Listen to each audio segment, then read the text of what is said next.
Well, it was part revival meeting, part patriotic rally, and there may have never been anything quite like it on the National Mall. They came by the tens of thousands, stretching all the way from the steps of the Lincoln Memorial down past the reflecting pool. Saturday's event, called Restoring Honor, was a tribute to our military and a call for Americans to return to core values. While there was no open politics, former Governor Sarah Palin made a veiled reference. Following Glenn Beck's Restoring Honor rally at the Lincoln Memorial, it's no surprise his one exclusive interview was in the comfortable womb of Fox News. In a minute, I'll show you a sampling of the largely open-ended softball questions Chris Wallace gently handed Glenn. It's a far cry from his infamous interview of President Clinton, where he ambushed him with one right-wing grenade after another he'd pulled from Fox News' right-wing audience. But that's not what's so interesting about this interview. What grabbed my attention was Beck reversing himself on calling President Obama a racist and trying to explain himself by completely misrepresenting the Pope's views on liberation theology. Glenn, welcome to Fox News Sunday. Thank you. What does this day mean? The tens of thousands, perhaps hundreds of thousands of people who attended. What's the message of the day? I want to talk about this exact point that you're just mentioning. You talk about miracles. You talk about an end to spiritual darkness. You talk about America turning back to God. Do you feel that you have a role, and I mean this seriously, do you feel that you have a role in trying to save this country? You don't? No, I just ask questions for a living. I forgot I was an actual journalist. You say and you emphasize that there would be no politics in this rally, and there really wasn't. But the fact is, and I say this as somebody who's been in Washington for 30 years, that may be a plus or a minus, that when you have a crowd as big as you had today, that makes a political statement. In the context of the November elections that are coming up, what do you think the challenge is to our political parties? What was the message that those tens of thousands, hundreds of thousands of people who came to watch you, what were they trying to tell our leaders? The big controversies about this event was the date, the 47th anniversary of Martin Luther King's I Have a Dream speech. You say it was a coincidence, but you also say it was divine providence because you wanted to reclaim the civil rights movement. Reclaim from whom? Reclaim from what? The civil rights movement always had an agenda beyond just equality, beyond just, quote, justice. The full name of the march 47 years ago was the March on Washington for Jobs and Freedom. One of the speakers at the event was a labor leader, A. Philip Randolph, who talked about the injustice of people who live in poverty. John Lewis, then a student, now a congressman, said this at the event: "We need a bill that will ensure the equality of a maid who earns $5 a week in the home of a family whose total income is $100,000 a year." The civil rights movement was always about an economic agenda. Let's talk in the time that we have left about, I don't know if it's one of your favorite subjects or not, Glenn Beck, because I'm trying to figure you out. In the 40 years that I've been in this business, I have to say, I've never seen anyone quite like you. You're not a newsman. You're not a preacher. You're not a politician. Your radio show bills itself as the fusion of entertainment and enlightenment. What are you?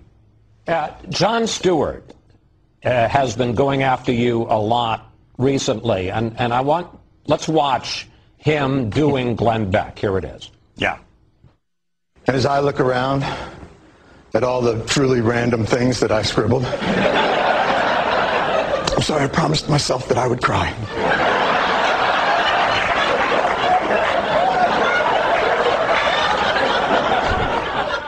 What do you think of that? I think he's funny. Finally, you hold a rally on the National Mall and hundreds of thousands of people come. After that, are a TV show and a radio show going to be enough for you? About 1 minute of introduction, maybe 4 minutes of questions. That leaves us with 20 minutes of Glenn Beck. like he needs more of a platform on Fox News to pontificate. Well, now on to the meat. Glenn Beck spins a tale around calling President Obama a racist.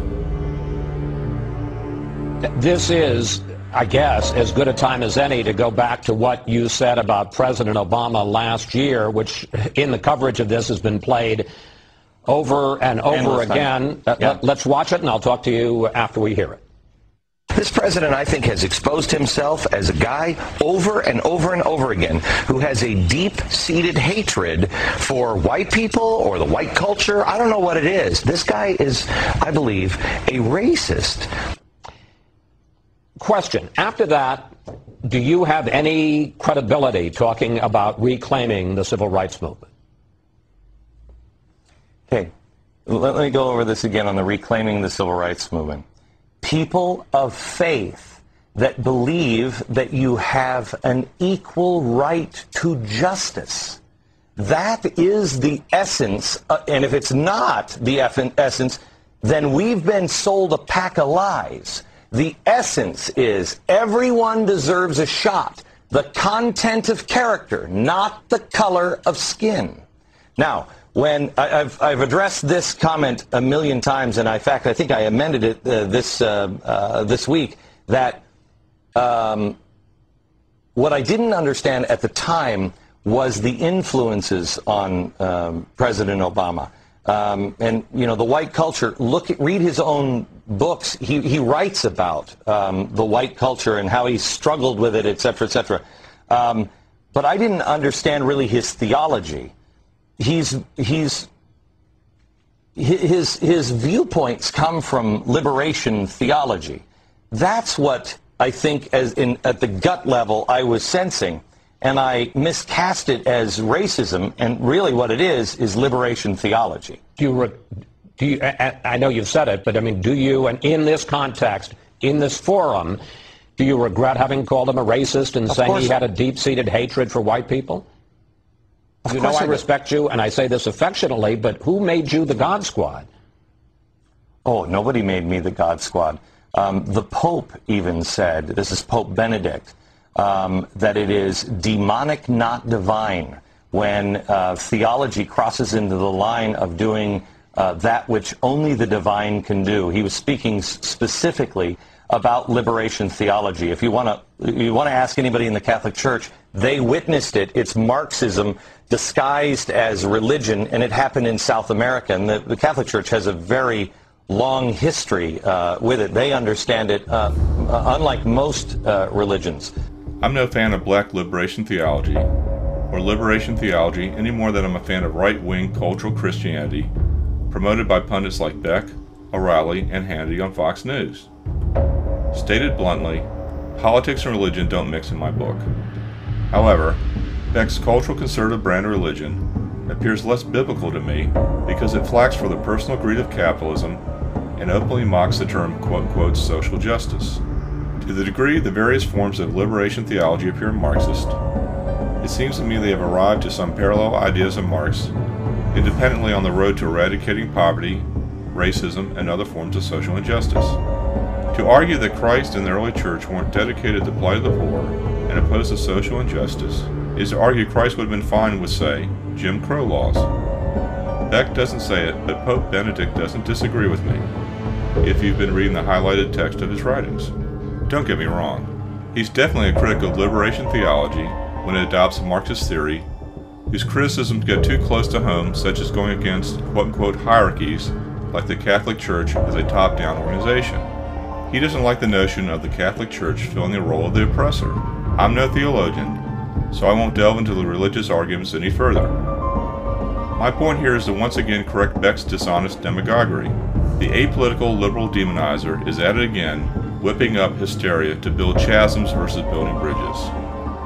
Oh, and speaking of personal greed... Everybody always talks about how much money well, you know how much money he's making off stuff? Are you kidding me? Have you listened to my show? I believe it's going to be pretty worthless at some point. I mean, I don't know what the currency is going to be, gold or acorns, but I don't think it's going to be the U.S. dollar.